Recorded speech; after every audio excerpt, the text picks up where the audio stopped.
pregnant with her dog. The doctor faints when he sees the baby. Mara and Joel met in the idyllic setting of Havenwood, a small town nestled in the rolling hills of upstate New York. It was a place where neighbors knew each other, where life moved at a slower pace, and where the dream of a simple, happy life seemed not just possible, but inevitable. Mara, with her warm smile and gentle nature, worked as a kindergarten teacher, a job she adored. Joel, a carpenter with strong hands and a quiet demeanor, built custom furniture, his creations reflecting the beauty and craftsmanship he valued. They fell in love quickly, their connection feeling both familiar and exciting. They shared a love for the outdoors, for quiet evenings spent on their porch swing, and for the dream of a future filled with children. Their wedding, held in the town square under a canopy of blossoming dogwood trees, was a celebration of their love and their shared vision. They bought a small, cozy house on the edge of town, a place with a large backyard perfect for children to play. They painted the nursery a cheerful yellow, filled it with carefully chosen furniture, and spent hours imagining the day they would bring their baby home. Mara had always wanted a big family. She envisioned a house filled with the sounds of laughter, the chaos of children's games, the warmth of family gatherings. Joel, an only child, was initially hesitant about having a large family, but Mara's enthusiasm was infectious. He soon found himself sharing her dream, picturing himself teaching his sons to fish and his daughters to build birdhouses. They started trying to conceive almost immediately after their wedding. Months turned into years, and the initial excitement gave way to a growing anxiety. Each negative pregnancy test was a small heartbreak, a reminder of their unfulfilled dream. Mara started tracking her cycles, taking her temperature, and meticulously planning their attempts. The spontaneity of their love life was replaced by a clinical routine, a source of growing tension between them. They consulted doctors, undergoing a battery of tests. Mara's results came back normal, but Joel's revealed a devastating truth. He was sterile. The news hit them like a physical blow, shattering their carefully constructed future. The doctor's words echoed in Joel's ears, non-obstructive azoospermia. The medical term felt cold and clinical, a stark contrast to the emotional devastation he felt. He looked at Mara, her face pale and drawn, her eyes filled with a mixture of shock and sadness. He wanted to comfort her, to tell her it would be okay, but the words caught in his throat. The drive home was silent, the usual cheerful banter replaced by a heavy, suffocating quiet. The idyllic scenery of Havenwood, the rolling hills and the vibrant autumn colors, seemed to mock their pain. Joel felt a profound sense of failure. He had always prided himself on his strength, his ability to provide for Mara, to build them a good life. Now, he felt like he had failed her in the most fundamental way. He couldn't give her the one thing she wanted most, her child. Mara, on the other hand, initially tried to be strong, to be the supportive partner. She held Joel's hand, told him it didn't matter, that they would find another way. But as the days turned into weeks, a silent grief settled over her. She found herself crying at odd moments, triggered by the sight of a pregnant woman, a baby in a stroller, a child's laughter. The unspoken question hung between them: what now? They explored options: adoption, sperm donors, but the initial enthusiasm was gone. The joy had been replaced by a sense of obligation, a feeling that they were trying to fix something that was fundamentally broken. Joel started to withdraw, spending more time in his workshop, the rhythmic sounds of his tools a temporary escape from the pain. He threw himself into his work, crafting intricate pieces of furniture, but the satisfaction he usually found in his creations was absent. Mara, feeling increasingly isolated, tried to reach out to him, but her attempts were met with a polite distance. He was there, physically, but emotionally he was miles away.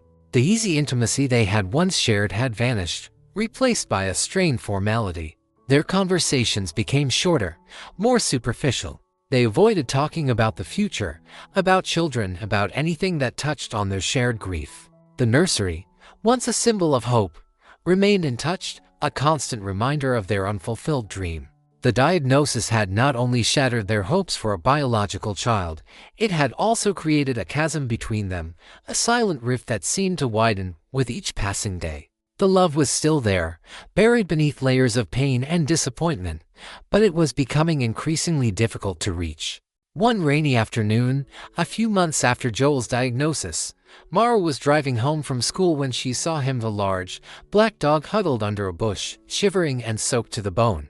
He was clearly a stray, his fur matted, his ribs visible beneath his thin coat. Mara had always had a soft spot for animals.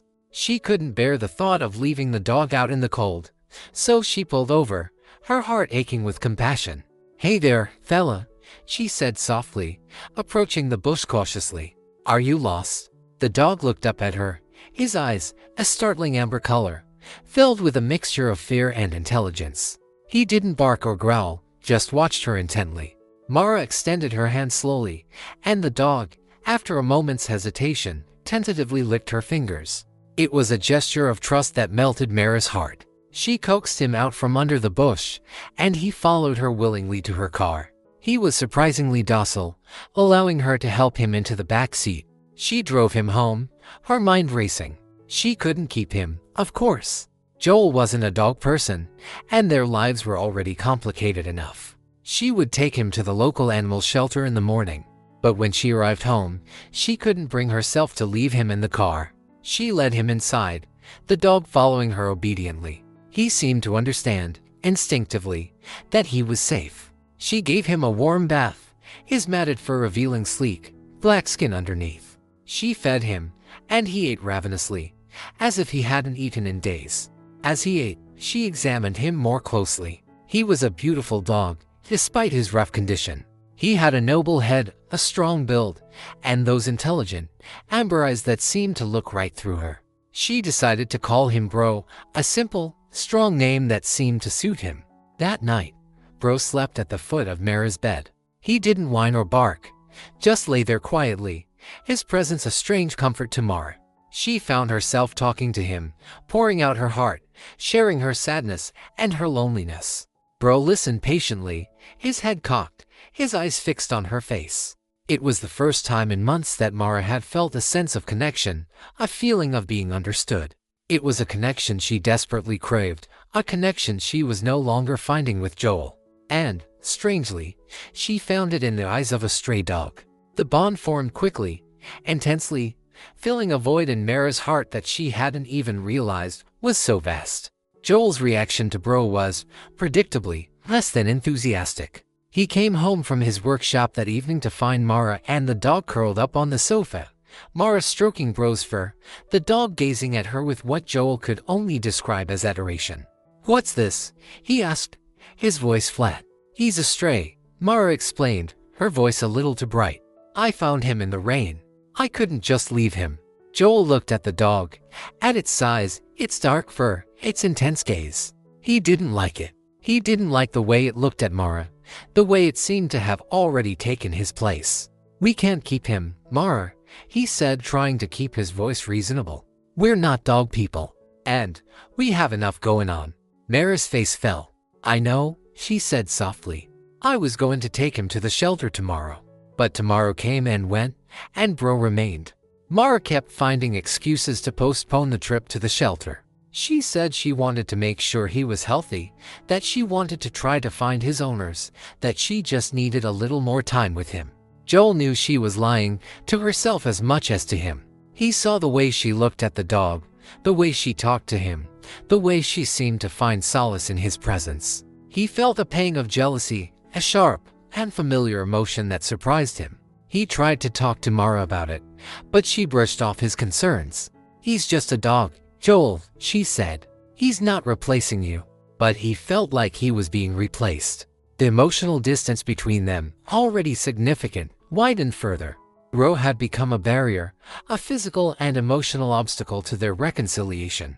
Joel started spending even more time in his workshop, often working late into the night.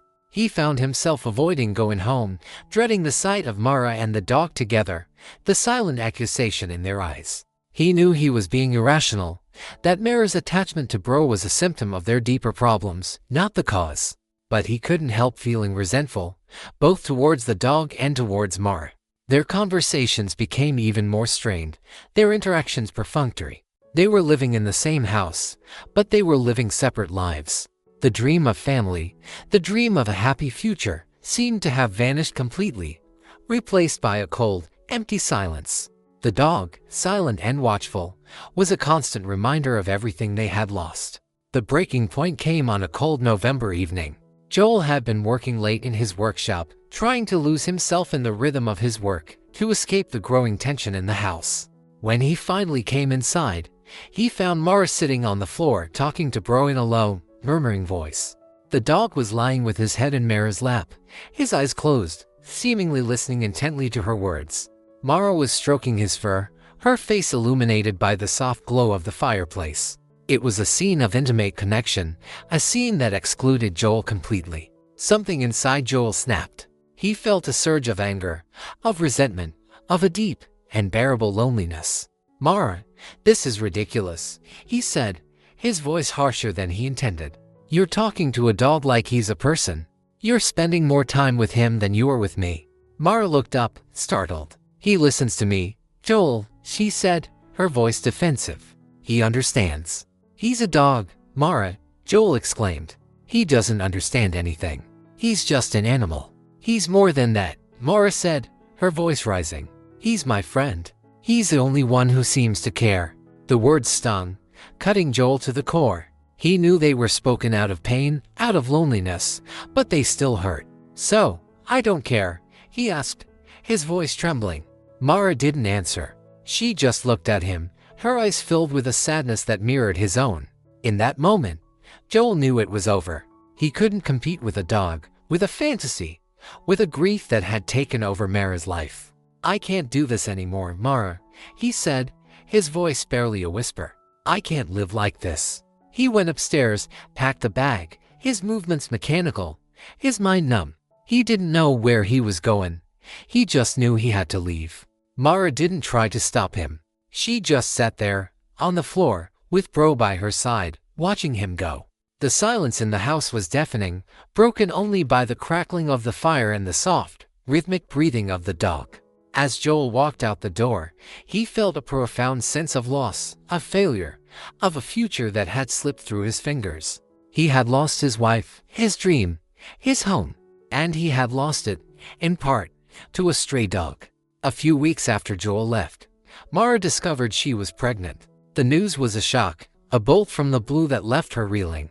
She hadn't been feeling well, experiencing nausea and fatigue, but she had attributed it to stress and grief. She hadn't even considered the possibility of pregnancy, given Joel's diagnosis. She went to the doctor, her heart pounding with a mixture of hope and disbelief. The doctor confirmed the pregnancy, his face a mask of professional curiosity. "This is unexpected, Mrs. Miller," he said, looking at her chart.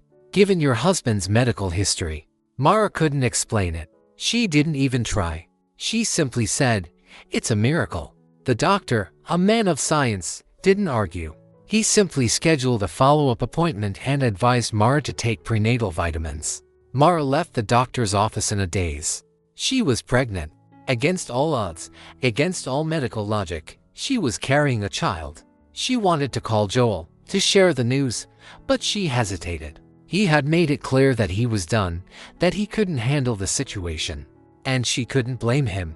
She barely understood it herself. She went home, to the empty house, to Bro. She sat on the floor, and the dog came to her, resting his head on her lap.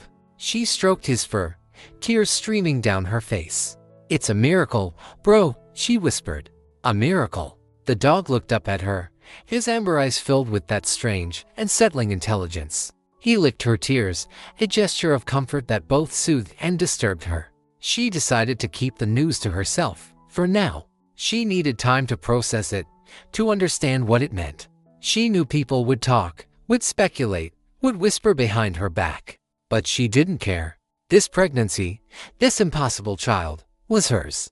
It was a gift, a second chance, a sign that maybe, just maybe, her dream of family wasn't dead after all. But even as she embraced the joy, a sliver of fear, a nagging doubt, lingered in the back of her mind. Something about this pregnancy felt different, and natural. She couldn't explain it, but she couldn't shake the feeling that something wasn't right. She looked at Bro, at his unwavering gaze, and a shiver ran down her spine.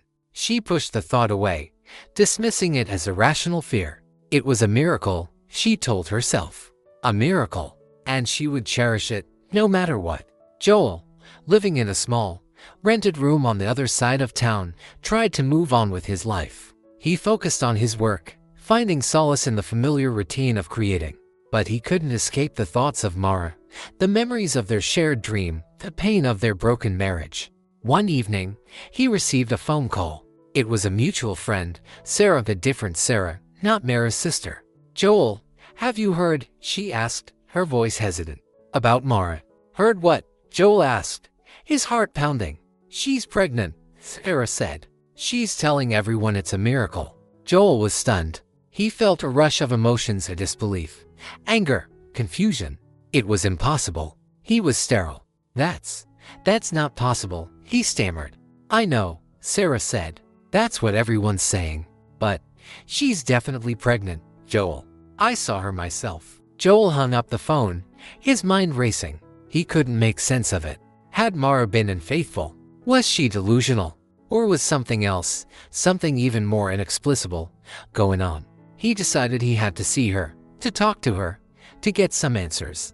He drove to their house, his hands gripping the steering wheel, his heart pounding with a mixture of dread and a flicker of hope. He found Mara in the backyard, sitting on the porch swing, Bro at her feet. She looked different, her face fuller, her body rounder.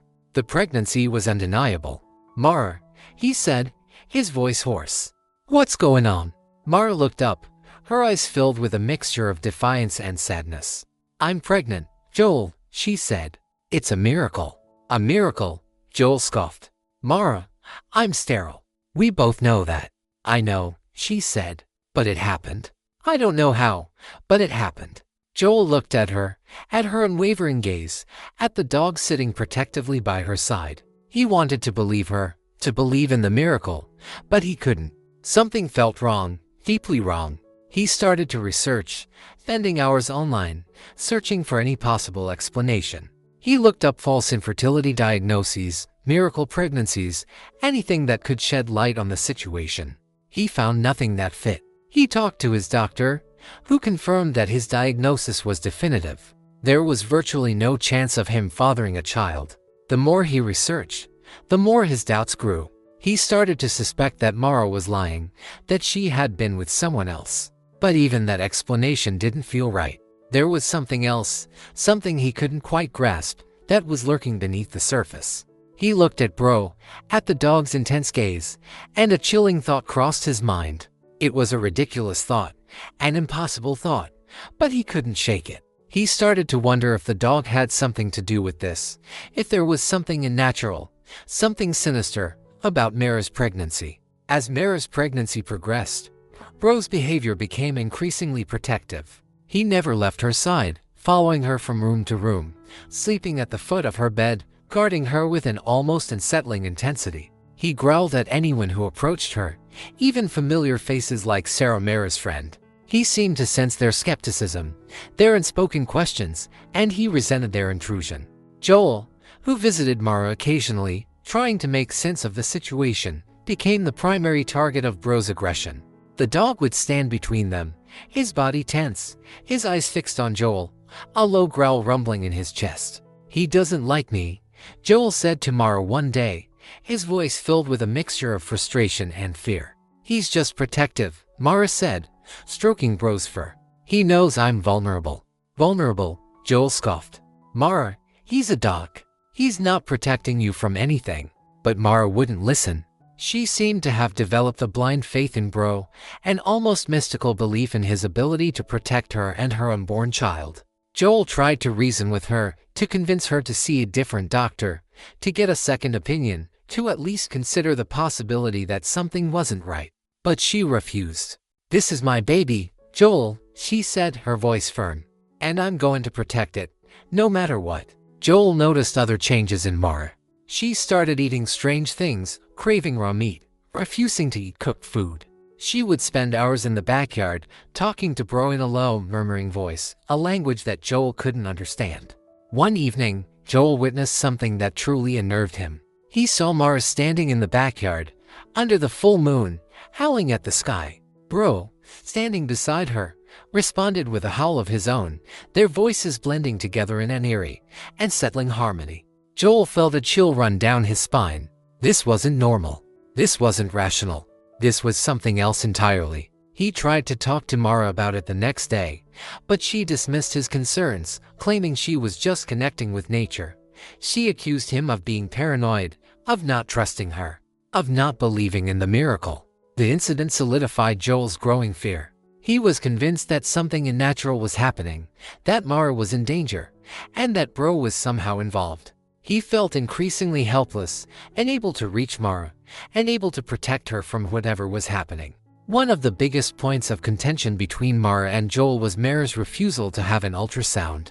Joel, understandably, wanted to see the baby, to confirm that everything was normal, to alleviate his growing fears. But Mara adamantly refused. "I don't need an ultrasound," she said. "I know everything is fine. I can feel it." Joel argued, pleaded, even begged, but she wouldn't budge. She claimed that she didn't want to expose the baby to unnecessary radiation, that she trusted her instincts, that she didn't need a machine to tell her what she already knew. Her refusal fueled Joel's suspicions. What was she hiding? Was there something wrong with the baby? Was it even human? He confided in his friend, Sarah, expressing his fears, his growing paranoia. Sarah, initially skeptical, started to become concerned as well. She had seen Mara, had witnessed her increasingly strange behavior, and she couldn't deny that something felt off. "Maybe you should talk to her doctor," Sarah suggested. "Express your concerns. He might be able to convince her." Joel did just that. He called Dr. Ramirez, Mara's obstetrician, and explained the situation, emphasizing Mara's refusal to have an ultrasound and her increasingly erratic behavior. Dr. Ramirez listened patiently, but he was hesitant to intervene. "Mr. Miller," he said, "your wife is the patient. She has the right to refuse any medical procedure. Unless I have reason to believe she's mentally incompetent, I can't force her to do anything." Joel was frustrated. He felt like he was hitting a wall at every turn. No one seemed to believe him. No one seemed to understand the depth of his fear. He decided to take matters into his own hands. He started to research ultrasounds, trying to understand why Mara might be so resistant. He learned about potential risks, however minimal, and he wondered if Mara had become overly cautious, obsessed with protecting her miracle child. But he also stumbled upon something else, something that sent a shiver down his spine. He found obscure articles, folklore, and legends about unnatural pregnancies, about creatures that could impregnate humans. It was all nonsense, of course, ridiculous superstition. But in his desperate state, Joel couldn't dismiss it entirely. The seed of doubt had been planted, and it was growing, fueled by Mara's refusal, by Bro's protectiveness, by the growing sense of unease that permeated their lives. Joel's sleep had been troubled for weeks, filled with fragmented images and unsettling dreams. But one night, he had a dream so vivid, so disturbing, that it woke him up in a cold sweat. He dreamt he was in the hospital, in the delivery room. Mara was lying on the bed, her face contorted in pain. Bro was there, standing by her side, his eyes glowing with an unnatural light. The doctor, his face pale and drawn, was holding something wrapped in a blanket. He slowly unwrapped the blanket, revealing, not a baby, but a creature. A creature with dark fur, sharp claws, and amber eyes that glowed with the same unsettling intensity as Bro's. Mara was smiling, a beatific smile that didn't reach her eyes. She reached out to the creature, murmuring words that Joel couldn't understand. Bro let out a howl, a long, mournful sound that echoed through the room. And then, the creature changed. It shifted, its form becoming more human, more normal. But the eyes remained the same, those unsettling, amber eyes. Joel woke up screaming, his heart pounding, his body drenched in sweat. He was shaking, his mind reeling from the images of the dream. He tried to dismiss it as just a nightmare, a product of his anxiety and his overactive imagination. But he couldn't shake the feeling that it was more than that it was a premonition, a warning. He got out of bed, his legs trembling. He went to the window and looked out at the night sky, at the full moon hanging low in the horizon. He felt a sense of dread, a feeling that something terrible was about to happen. He knew he had to do something to try to prevent the nightmare from becoming reality, but he didn't know what. He felt helpless, trapped in a situation that was spiraling out of control. He thought about calling Mara, but he knew she wouldn't listen. She was lost in her own world, a world where Bro was her protector and her pregnancy was a miracle. He thought about calling the police, but what would he tell them? That he had a bad dream, that he suspected his wife was carrying a dog child. They would think he was crazy. He was alone, with his fear and his premonition, facing a reality that seemed increasingly bizarre and terrifying. He knew that the birth was approaching, that the moment of truth was near, and he was afraid, more afraid than he had ever been in his life. The day Mara went into labor was, ironically, a beautiful, sunny day. It was a stark contrast to the turmoil that was brewing inside her. She woke up feeling a sharp pain in her abdomen, a pain that quickly intensified. She knew, instinctively, that this was it. The baby was coming. She was alone in the house. She had insisted on spending the last few weeks of her pregnancy in solitude, claiming she needed peace and quiet. Joel had reluctantly agreed, his concern growing with each passing day. She tried to call Joel, but her phone was dead. She had forgotten to charge it the night before. She felt a surge of panic. She needed help. She needed someone to be with her. She looked at Bro, who was sitting by her side, watching her intently. He seemed to understand her distress. "Bro," she whispered, her voice trembling.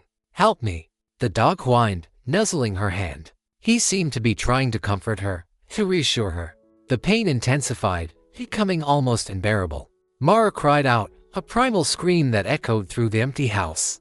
Bro, as if on cue, let out a howl, a long, mournful sound that carried through the open windows, across the fields, towards the town. He then bolted out of the house, running as fast as he could, his destination unknown. Mara was left alone, writhing in pain, her body gripped by contractions. She felt a sense of terror, a feeling that she was losing control. She crawled to the bed, collapsing onto the mattress, her body shaking. She closed her eyes, trying to focus, trying to breathe, but the pain was overwhelming. She heard strange sounds, whispers, growls, coming from somewhere inside the house. She tried to ignore them, to tell herself it was just her imagination, but she couldn't shake the feeling that she wasn't alone. She felt a presence, a dark, ominous presence, surrounding her, watching her. She opened her eyes, but she couldn't see anything. The pain intensified again, and she screamed, a long, piercing scream that seemed to tear through the fabric of reality. And then, everything went black. Bro raced through the streets of Havenwood, his powerful legs carrying him swiftly towards his destination. He had a mission, a purpose, to find Joel, to bring him to Mara. He found Joel at the gym, where he often went to work out his frustrations. Bro burst through the door, barking frantically, his eyes filled with an urgency that couldn't be ignored. Joel, startled by the dog's sudden appearance, dropped the weights he was lifting. He recognized Bro immediately, and his heart filled with dread. "What is it, boy?" he asked, his voice trembling. "What's wrong?" Bro barked again, then turned and started to run out of the gym, looking back at Joel, urging him to follow. Joel understood. Something was wrong with Mara. He didn't hesitate. He ran after the dog, his mind racing, his heart pounding with fear. Bro led him on a circuitous route, through the streets of Havenwood, towards the hospital. Joel struggled to keep up, his lungs burning, his legs aching.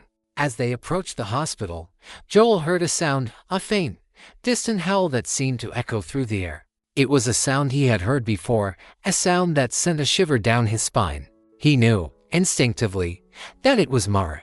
She was in labor, and she was in trouble. He burst through the doors of the hospital, Bro at his heels. He ran to the reception desk, his face pale, his voice frantic. "Mara Miller," he gasped.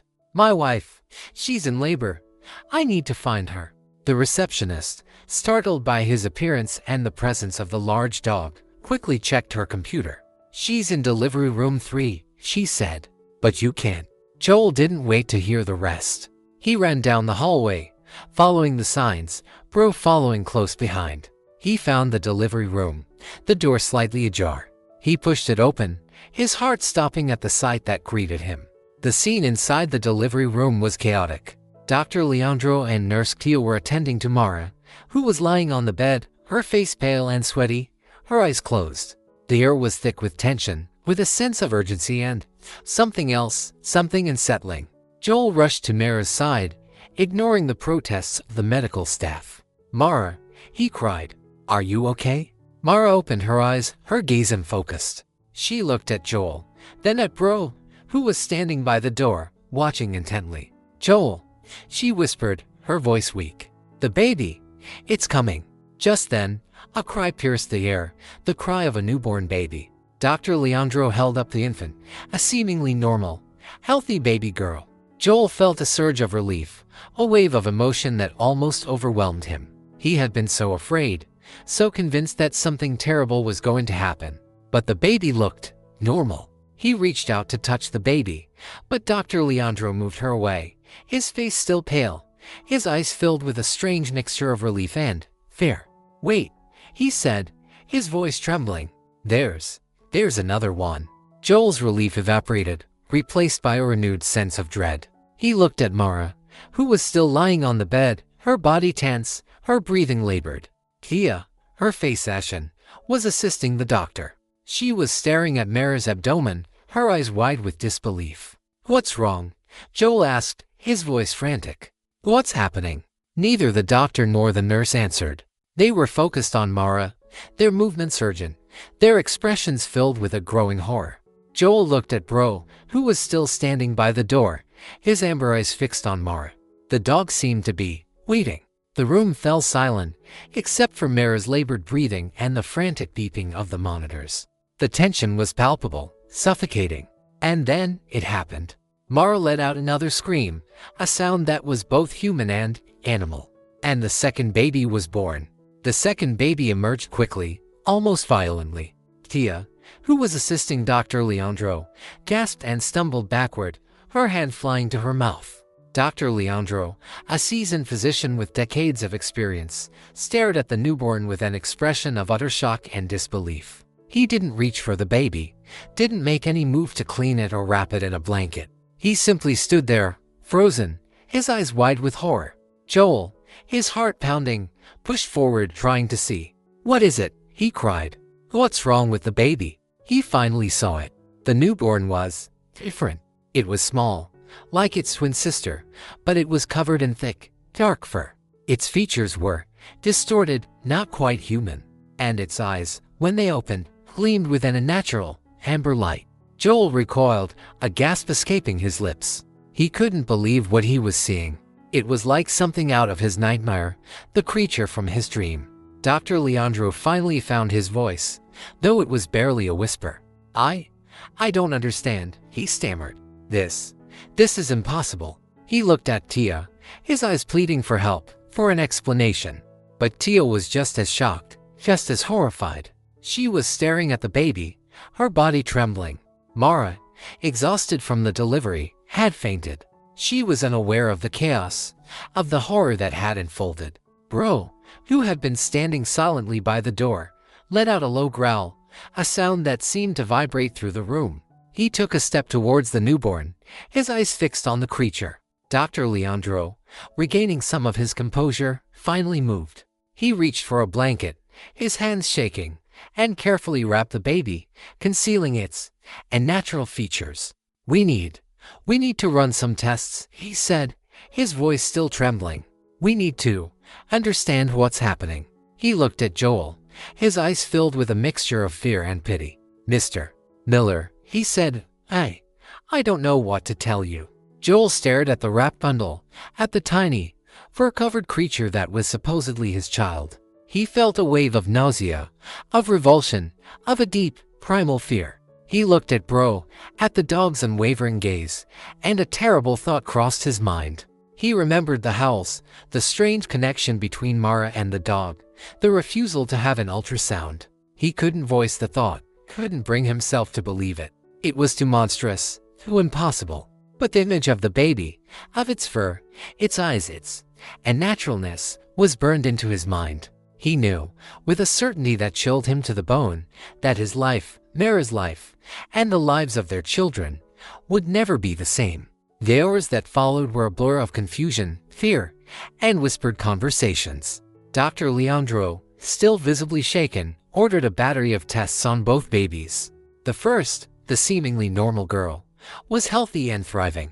The second, the fur-covered infant, was an anomaly. The tests revealed nothing conclusive. The baby's DNA was inconclusive. It was partially human, matching Mara's, but there were other markers, other genetic sequences, that couldn't be identified. They were unknown. Dr. Leandro consulted with specialists, geneticists, pediatricians. No one could explain it. No one had ever seen anything like it.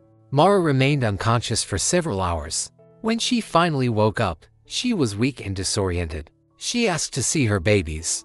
Joel, torn between his love for Mara and his horror at what he had witnessed, hesitated. He didn't know what to tell her, how to explain the unnaturalness of her second child. Dr. Leandro intervened. "Mrs. Miller," he said gently, "we need to run some more tests. The babies are being cared for. We'll bring them to you as soon as we can." Mara, still groggy and confused, accepted the explanation. She trusted the doctor, trusted that he was doing what was best for her babies. Joel, however, knew that the truth couldn't be hidden forever. He knew that Mara would eventually have to see her second child, would have to confront the reality of what had happened. He looked at Bro, who was still in the hospital, somehow managing to evade security. The dog was sitting outside Mara's room, watching, waiting. He seemed to understand, to know what was going on. Kia, the nurse who had witnessed the birth, was deeply disturbed. She couldn't shake the image of the second baby, of its fur, its eyes, its inhumanity. She whispered to Joel, her voice trembling, "My God, what was that thing?" Joel didn't answer. He didn't know. He couldn't explain it. He could only stare at Bro, at the dog's unwavering gaze, and wonder. The story ends there, with the unanswered question, with the chilling mystery. Was it a genetic anomaly, a delusion, a manifestation of Mara's grief and trauma? Or was it something else, something unnatural? The ambiguity is intentional. The focus is not on providing a definitive answer, but on exploring the emotional and psychological impact of the events on the characters. It's a story about love, loss, fear, and the unknown, leaving the reader to ponder the unsettling possibilities. It raises questions on the characters, and the doubt is what is focused on.